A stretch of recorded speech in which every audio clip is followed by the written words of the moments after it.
Well, it's happened. Pigs are flying, blood's coming out of stones, and there are snowballs in hell. Ubisoft made a genuinely great game again. Yes guys, I am talking about Prince of Persia: The Lost Crown, and this is my first side-scroller since probably Sonic when I was a very little child. Sonic the Hedgehog 2, I think.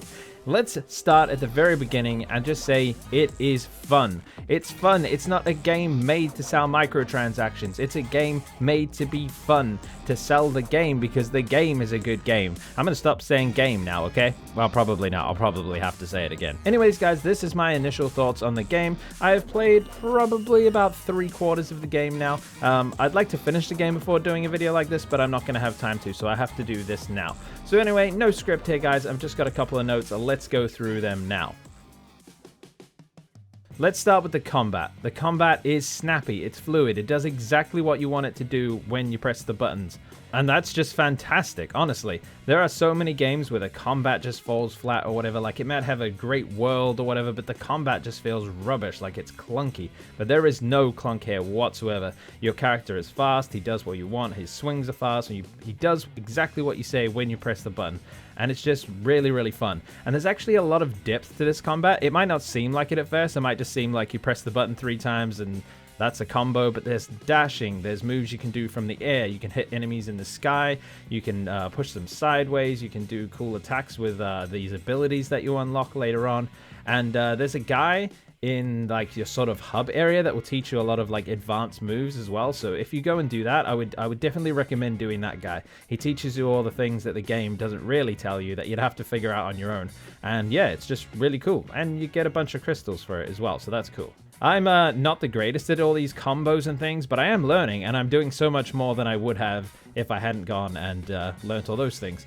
Alright, let's talk about the bow. Now, the bow is generally more useful out of combat for puzzles and parkour and things like that around the map, but you can use it in combat, and it's really good for these damn flying enemies. Now, it probably does more damage if you upgrade it, but I spent all my materials on upgrading my weapons rather than my bow, so that's probably why my bow doesn't do a lot of damage. So, much like the combat, the movement is really good. It's snappy, like I said, with the combat. You press the button, he dashes. He does exactly what you want him to do, so it's really useful for all these little parkour challenges and the little puzzles that you have to do. So yeah, that's basically all I have to say for the movement. It's great. Puzzles are a mix of like skill and brains, so there's ones where you have to like turn things off and sort of your brain gets a bit confused. You have to do them quite a few times before you've got to turn things on and off as you're flying through the air and hit a bunch of different buttons and shoot things while you're flying through the air so you can land on platforms and not hit the spikes. It's really, really cool. And there's only one puzzle I've had to look up a solution for. I think the time to solve these puzzles is really good. Like, it's not too long and it's not too short. Like, you feel like you've accomplished something, but you're not sitting there pulling your hair out. I had to look up the solution. I probably wouldn't have normally, but I don't have a lot of time to like make these videos and play games and things, so I just looked that up after about 15, maybe 20 minutes of failing, and yeah, it was pretty cool. So the puzzles are really, really good.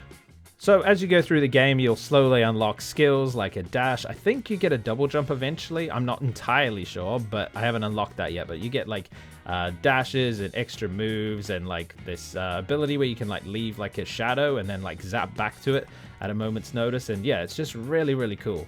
You also get these like combat Athra abilities that are like super abilities where you build up the meter and then you can use them. They are so far all really cool. You have to find like the opportune moments to use them. You can't just use them whenever, especially you can get like interrupted in some of them. But yeah, they do quite a bit of damage. There's ones that are better for like big crowds. There's ones that are better for doing a lot of damage to a single target. And yeah, those are all really, really cool as well.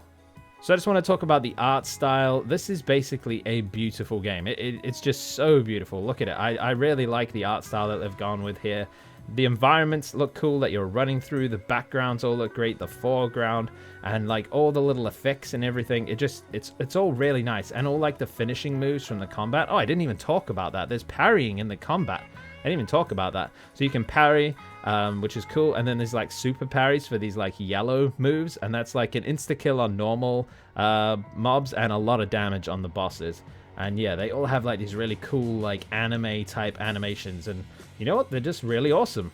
I'm not going to spoil anything from the story. It's okay. I'm enjoying it. It's not really the main focus of the game, although there is a lot to dive into with like the lore and stuff if you wanted to, with all these like the little things you can read and there's like prophecy you can uncover and things. So yeah, there's a lot more there if you want it. I only have a couple of tiny complaints. I would personally do away with these teleportation things. There's only a couple of them in the map, so you end up running through areas that you've been through quite a few times. I would just have it that you can travel between all the healing trees where you respawn. Just travel between all of them. Like in Dark Souls, you can travel between the bonfires and things like that. So that's all. And then there's a tiny little bug where if you dash into someone and you can't quite get under them, you sort of get stuck on them for a bit, and that's really quite frustrating. But that is it, my friends. Apart from that, I've had no bugs, nothing like that. It's been a pristine game, and I really enjoyed it.